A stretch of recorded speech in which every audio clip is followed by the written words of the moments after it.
Assalamualaikum warahmatullahi wabarakatuh. Perkenalkan, nama saya Muhammad Yasir, SPDI MPD, NIDN 13060688802. Saya sebagai dosen pada program studi pendidikan biologi Fakultas Keguruan dan Ilmu Pendidikan Universitas Gunung Lauser Aceh. Izinkan saya untuk menyampaikan pernyataan diri dosen dalam unjuk kerja Tridharma Perguruan Tinggi PDD UKTPT bidang pengajaran sebagai salah satu syarat untuk mengikuti sertifikasi dosen.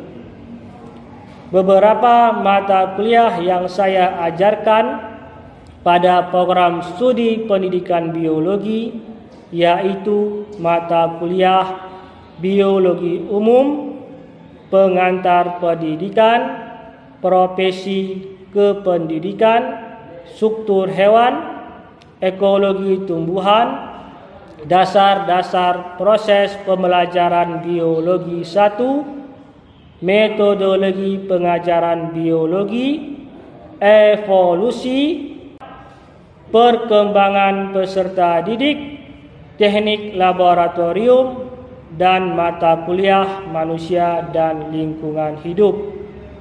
Mata kuliah yang akan saya paparkan kepada mahasiswa dalam video pengajaran nantinya adalah mata kuliah manusia dan lingkungan hidup.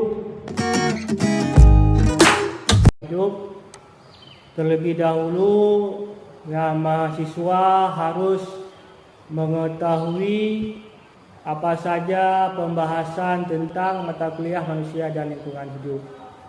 Ya, sekarang kita akan melihat rencana pembelajaran semester ataupun RPS. Mata kuliah manusia dan lingkungan hidup. Kode mata kuliah Bio 4732. Rumput mata kuliah ilmu lingkungan. Bobot SKS 2 SKS. Ini mata kuliah ini Bapak ajarkan pada semester 7 ya. Kepada mahasiswa semua yang diharapkan dalam capaian pembelajaran prodi ya. Yang pertama, bertakwa kepada Tuhan Yang Maha Esa dan mampu menunjukkan sikap religius. Yang kedua, menunjukkan sikap bertanggung jawab atas pekerjaan di bidang keahliannya secara mandiri. Yang ketiga, menguasai konsep umum, metode, prinsip, dan teknik dalam pengelolaan dan pemanfaatan sumber daya hayati maupun lingkungan. Yang keempat, mampu mengaplikasikan ilmu biologi agar bermanfaat bagi dirinya sendiri dan masyarakat dalam kehidupan sehari-hari.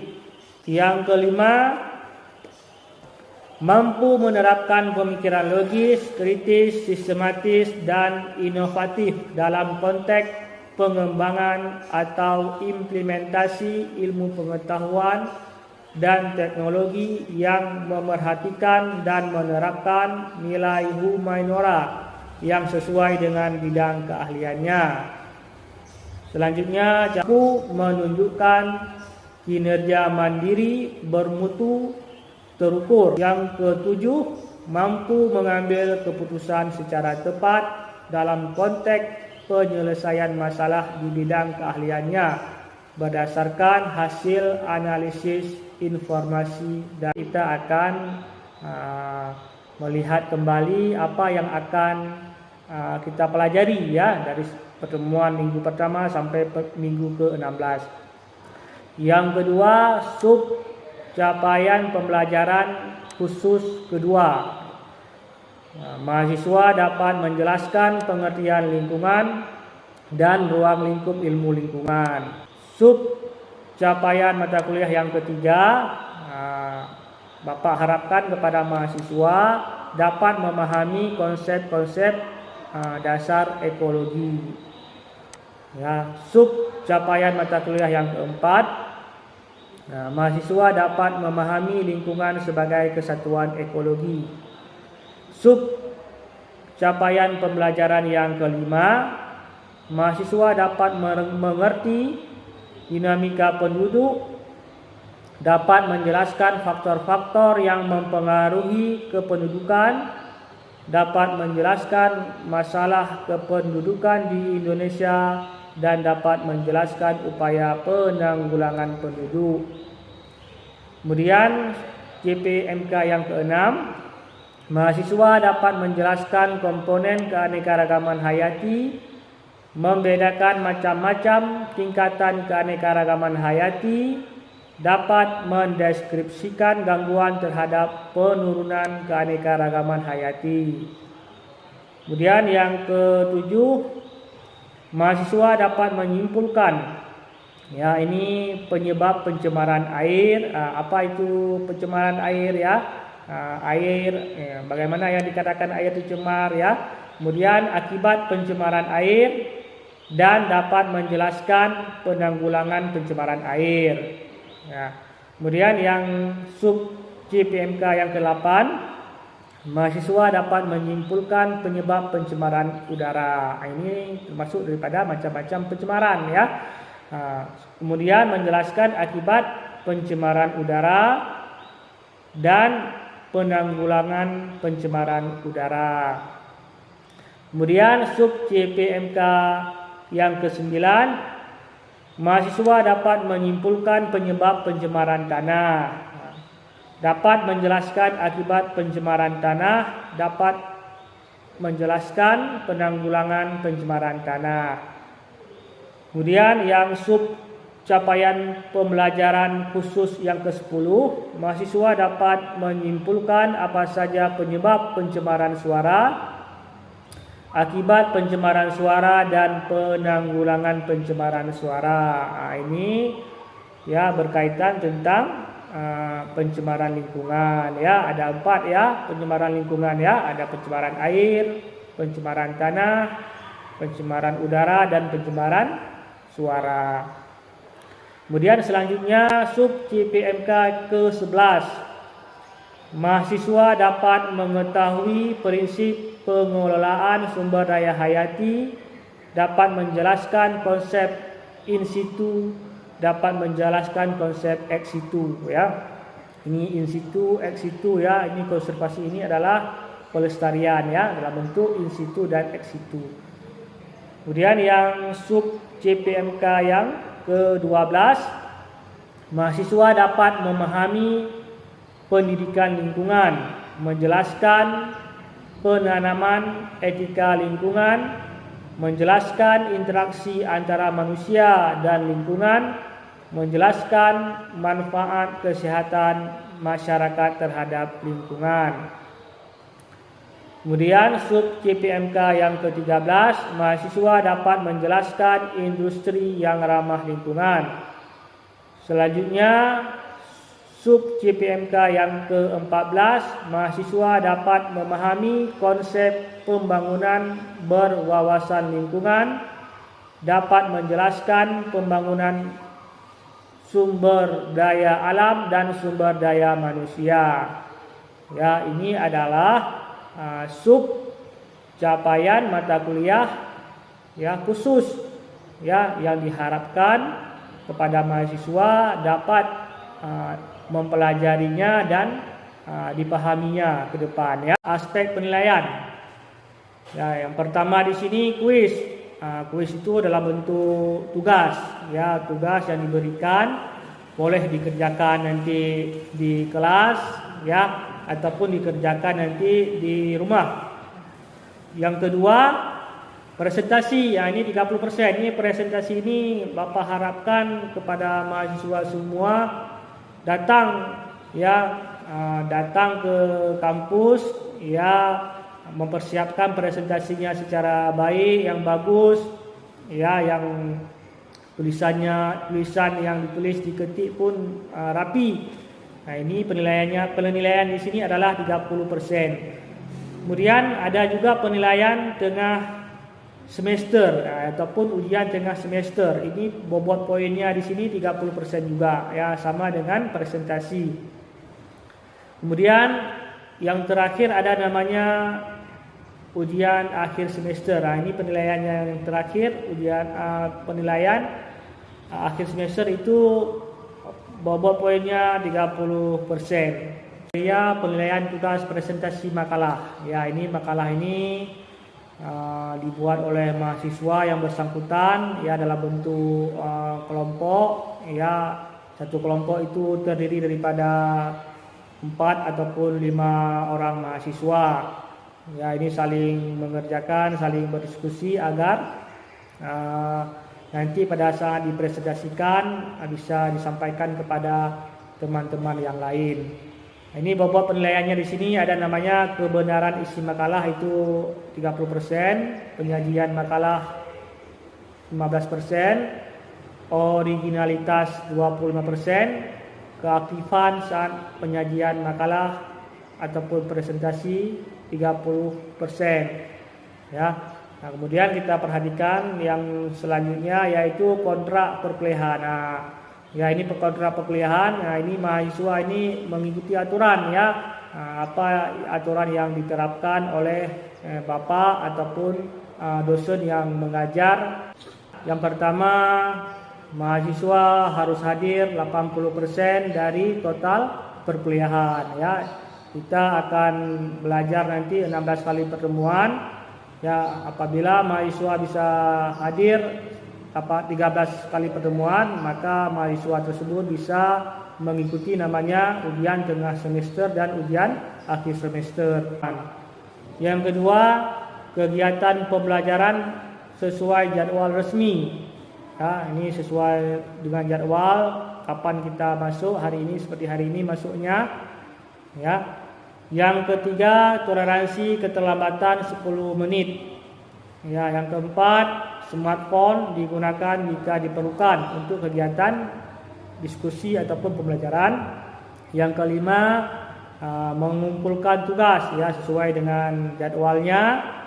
Yang keenam, mahasiswa apabila sakit boleh membuat surat ataupun memberitahukan kepada bapak sendiri pada saat tidak hadir ataupun sakit.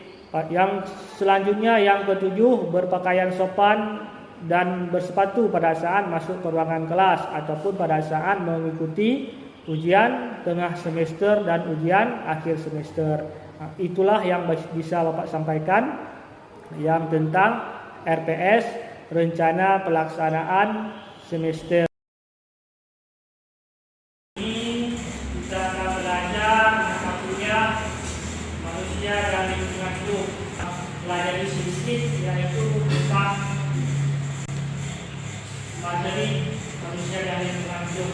Ya, ini kepada mahasiswa semuanya, ya, sebelum kita belajar, apakah kalian mengetahui apa daripada perubahan?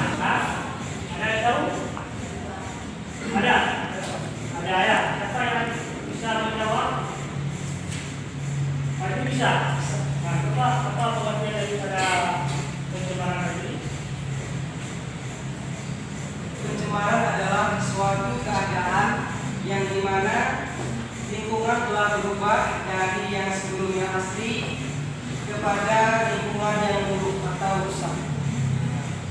Itu pengertian daripada pencemaran. Makanya kali ini kita akan belajar ini, kita lihat, ya, tentang perubahan yang dijelaskan tentang kerusakan lingkungan. Bahwasanya penyebab daripada kerusakan lingkungan itu disebabkan oleh manusia. Maka di sini kita sebagai manusia perlu menjaga lingkungan ini tetap dalam keadaan lestari, ya, tidak tercemar. Ini ada beberapa tujuan pembelajaran mata kuliah manusia dan lingkungan hidup. Ada 5 ya. Yang pertama di sini mahasiswa dapat menjelaskan pengertian daripada pencemaran lingkungan. Jadi kedua, menjelaskan macam-macam pencemaran lingkungan. Bisa menyebutkan apa-apa saja yang termasuk daripada pencemaran lingkungan. Ya, apakah itu ada pencemaran air, pencemaran tanah, dan pencemaran suara. Ya. Yang ketiga, menjelaskan faktor-faktor penyebab dari pencemaran air, tanah, dan udara. Ya. Di sini kita akan belajar nanti ke depan yang berkaitan tentang materi pencemaran air, pencemaran tanah, dan pencemaran udara. Ya. Yang keempat, meneliti ya dampak pengaruh pencemaran air. Dampaknya apa di sini ya? Tentu daripada pencemaran air, dampaknya apa? Kemudian pada pencemaran tanah, apa dampaknya? Dan pencemaran udara, apa dampaknya? Ya, selanjutnya yang kedua, yang terakhir yang harus dikuasai ataupun dipahami oleh mahasiswa, yaitu tentang membuat solusi dalam mengatasi dan mengurangi pencemaran air, tanah, dan udara. Dan ini semua harus bisa kita pahami ya nanti ke depannya. Mahasiswa yang tidak bisa memahami boleh menanyakan pada saat perkuliahan melalui pencemaran air, peristiwa masuknya zat atau komponen lainnya ke dalam lingkungan perairan sehingga kualitas mutu air terganggu. Ini kita bisa perhatikan di sini wilayah dan mengeluarkan di dalam air ada namanya sampah-sampah yang berserakan ataupun berada di dalam kawasan danau. Ya, kalau dikatakan air sudah tercemar, maka air akan berubah rasa dan berubah warna dan bisa menyebabkan alat racun membentuk kelompok. Satu kelompok terdiri daripada 3 ataupun 4 mahasiswa untuk menyampaikan materi tentang pencemaran air, pencemaran tanah, dan pencemaran udara. Ya. Kepada kelompok sudah boleh membentuk kelompoknya masing-masing. Ada kelompok 1, ada kelompok 2, dan ada kelompok 3. Sekarang sudah duduk berdasarkan kelompoknya masing-masing. Ya, mendistribusikan materi pencemaran air, tanah, dan pencemaran udara. Sekarang kelompok pertama, apa sudah siap untuk presentasi? Materinya tentang apa? Pencemaran air adalah suatu perubahan keadaan di tempat penampungan air antara lain seperti danau, sungai, lautan, dan air tanah akibat aktivitas manusia. Dalam kehidupan sehari-hari, masyarakat memerlukan air bersih untuk minum, memasak, mencuci, serta keperluan lainnya. Pengertian pencemaran air. Istilah pencemaran air atau polusi air dapat dipersepsikan berbeda oleh satu orang dengan orang lainnya. Mengingat banyak pustaka acuan yang merumuskan definisi istilah tersebut baik dalam kamus atau buku teks ilmiah, pengertian pencemaran air juga didefinisikan dalam peraturan pemerintah sebagai turunan dari pengertian pencemaran lingkungan hidup yang didefinisikan dari komponen-komponen lingkungan hidup seperti pencemaran air, pencemaran air laut, pencemaran air tanah, dan pencemaran air. Dengan demikian, definisi pencemaran air mengacu pada definisi lingkungan hidup yang ditetapkan dalam Undang-Undang Nomor 23 Tahun 1997 tentang lingkungan hidup. Bagi konsumsi, air harus memenuhi syarat fisik, kimia maupun biologis. Secara fisik, air layak dikonsumsi jika tidak berbau, berasa maupun tidak berwarna. Di samping itu, air tidak boleh mengandung racun dan tidak mengandung bakteri, protozoa ataupun kuman-kuman penyakit.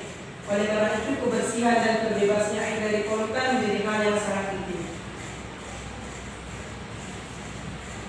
Pencemaran air dapat disebabkan oleh hal-hal di bawah. Yang pertama, pembuangan limbah industri ke perairan. Yang kedua, pembuangan limbah rumah tangga atau domestik ke sungai, seperti air cucian, air kamar mandi. Yang ketiga, penggunaan pupuk dan pestisida yang berlebihan.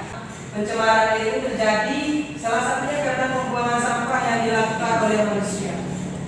Selain itu, bahan kimia berbahaya yang secara legal atau ilegal dibuang oleh industri manufaktur, pusat kesehatan, sekolah, dan juga pasar. Adapun beberapa dampak pencemaran air yang menjadi akibat dari perilaku demikian, misalnya kematian biota air, kerusakan rantai makanan, timbulnya wabah penyakit, serta kerusakan ekosistem perairan. Dari kesimpulan yang sudah saya presentasikan, terima kasih atas perhatian teman-teman semuanya. Kami membuka sesi kepada teman untuk memberikan tanggapan, saran, ataupun pertanyaan kepada kami. Kami persilakan. Bertanya tentang pencemaran air untuk kesehatan, mungkin ada yang kurang paham apa yang sudah disampaikan oleh kelompok pertama. Silakan perkenalan dulu. Kami dari kelompok 2 ingin bertanya kepada kelompok 1 mengenai tentang pencemaran air. Saya ingin bertanya tentang bagaimana mengatasi agar masyarakat tidak membuang hasil limbah industri ke air. Terima kasih. Ada lagi? Mungkin ada satu pertanyaan terakhir dari teman-teman semua. Cukup? Atau masih ada lagi yang mau bertanya? Oke, silakan. Saya memang dari kelompok 3 ingin bertanya ke kelompok 1. Jadi jika terjadi polusi air di lingkungan kita, apakah usaha kita yang perlu kita buat untuk mencegah polusi di air tersebut? Oke, menurut saya pribadi, menurut saya masyarakat kita perlu diberikan edukasi, perlu diberikan pemahaman agar mereka punya mindset untuk tidak sembarangan membuang sampah-sampah mereka ke dalam sungai. Karena ini tergantung dari pribadi kita, karena di perkampungan agak sedikit beda dengan di perkotaan, karena di perkotaan ada peraturan yang sudah ditaati oleh masyarakat kota sehingga mereka tidak secara sembarangan berani membuang sampah ke sungai.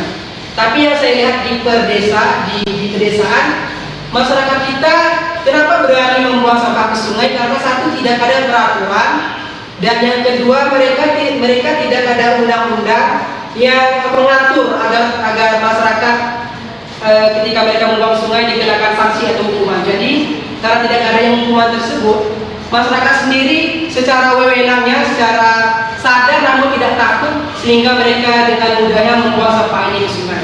Dan yang kedua adalah perlunya masyarakat itu diberikan edukasi atau pemahaman bagaimana dampak-dampak akibat dari mereka jika membuang sampah-sampah limbah industri mereka ke dalam sungai. Itu menurut saya adalah dua hal yang bisa kita berikan, yang bisa kita antisipasi agar masyarakat tidak membuang sampah ke dalam sungai. Pemerintah Kota Jakarta pun seperti yang kita lihat di berita-berita dan siaran televisi dan koran serta media sosial lainnya sudah melakukan berbagai upaya untuk mencegah agar masyarakat tidak membuang sampah industri rumah tangga mereka ke dalam sungai. Jadi yang terpenting adalah bagaimana masyarakat memiliki kesadaran dari dalam diri mereka untuk peduli terhadap lingkungan, sehingga tugas pemerintah atau pemerintahan kota bisa sedikit terkurangi dengan adanya pemahaman dari masyarakat itu sendiri. Terima kasih. Bagaimana pertanyaannya? Jawabannya?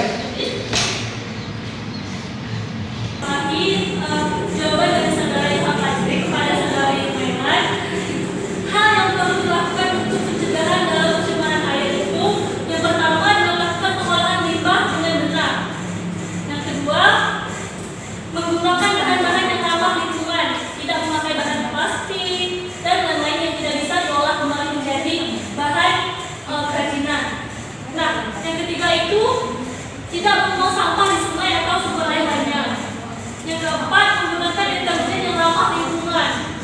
Dan yang kelima itu adalah melakukan upaya pembersihan sumber air.